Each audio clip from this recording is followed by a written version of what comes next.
Challenge করেছি যে আপনারা দেখান হিন্দু ধর্মের কোথায় আছে। হিন্দু ধর্ম বলতে কিছু নেই, যে সমস্ত হিন্দু শাস্ত্র পুরাণ যেটাকে ওরা মনে করে ওদের কাছে পবিত্র, নিশ্চয়ই পবিত্র, সেখান থেকে দেখান যে গরুর মাংস খাওয়াটা একটা অনৈতিক কাজ, বা তা খেলে পরে হিন্দু ধর্ম সর্বনাশ হয়ে যাবে।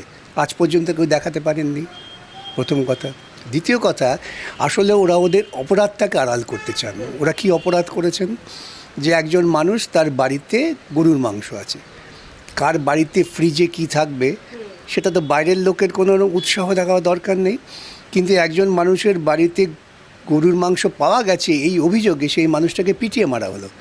তাহলে ওদের কাছে একটা মৃত গরুর মাংসের থেকে একজন মানুষকে খুন করাটা অনেক বেশি পুণ্যের কাজ।